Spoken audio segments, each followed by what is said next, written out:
Warning: the content of the video that you are about to watch pertains to the harvest of fur-bearing wildlife through the practice of ethical, sound wildlife management of modern-day trapping.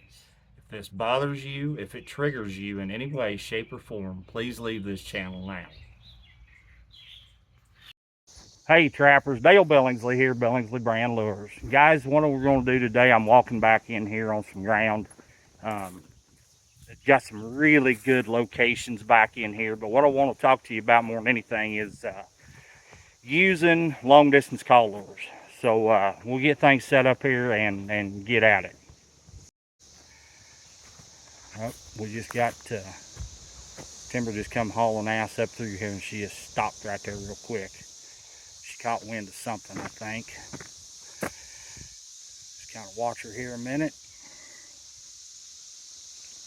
This is a very target-rich environment back in here. In fact, when I was putting the school on back in May, we were back in here going over some location stuff and how I would set them up. And yep, we're gonna, no, not going to mark that. We're going to mark that right there. Guys, that is just exactly how a female coyote does it too. So anyway, we were back in here and no more than got done talking about what we were doing and going to do, and litter of coyotes lit up in the holler just to the northeast of us. So this is a pretty target rich deal back in here.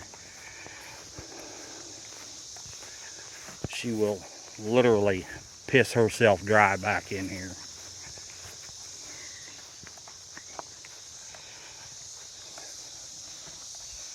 Okay, you can see here we've got a really good location right here.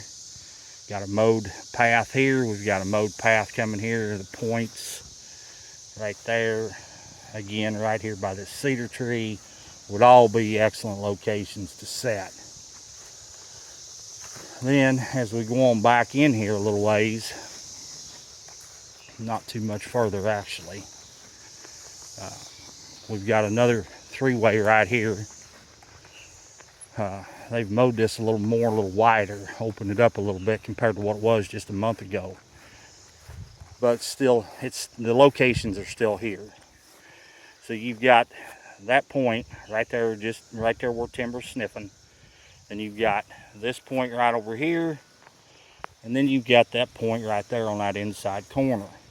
You can't get any better than this right here as far as locations go. So when we're using long distance call lure, and a lot of guys, I think they feel like, you know, anything that's really loud, really skunky is the automatic, you know, that's the go-to, that's the attraction, that's what we have to have. Guys, I'm going to tell you my thoughts, okay? I'm not saying that I'm right, I'm not saying I'm wrong, this is just my thoughts on the subject. My thoughts are a good long distance call lure, something such as my Death Valley, which is a natural oil base lure. It's not synthetic based. It's not like Vaseline. It's not like Sure Gel. It's not like some of that.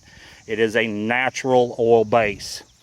So it won't fade away. It won't play out, okay, like a lot of them do. It's loaded up heavy with skunk, but it's been fixed to where the skunk won't dissipate. It won't go away on you. So my thoughts are the set would actually go, for me, let me clear this out a little bit, get rid of that mowed grass. The set would go right there, all right? Then the long distance call lure would go back there behind the set, above and behind. I'd put it on a branch, on that one of them white oak branches, or that little red oak I mean there, or something like that. Could be a tall horseweed back there, could be a fence post, could be something like that. Anything to get that lure up into the wind and get it blowing over top of my set. I want that scent cone to flow out over my set and across the line of travel, which is right here. All right. Now, if it was bad cold and I knew it was going to drop down, say, 0 or colder, then I might be tempted to put a little right at the lip of the dirt hole. But for the most part, it would go above and behind the set. Well, that's just my opinion. That's my thoughts. Not saying it's right, not saying it's wrong. It's just the way I do things.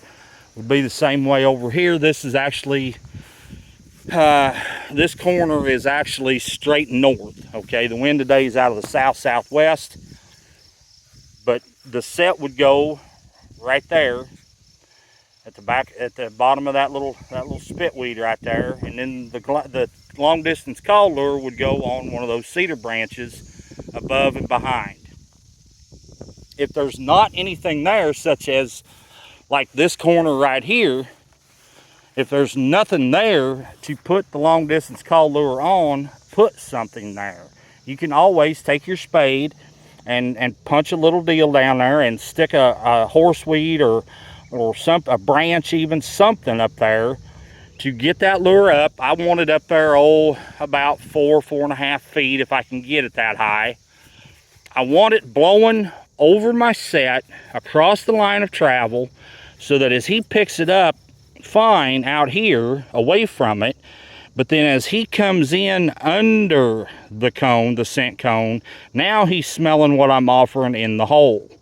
Okay, to me that's very important. I don't want it right at my set if I can help it, but again, that's just me. All right guys, we're going to go ahead and end this video here. I hope that it's kind of maybe cleared up some things, and I hope I haven't muddied the water too much as far as long distance call lures go. I do appreciate y'all tuning in to watch, and if you would please just hit that thumbs up for me. That's all I'm asking. Once again, this is Dale Billingsley with another one, signing out.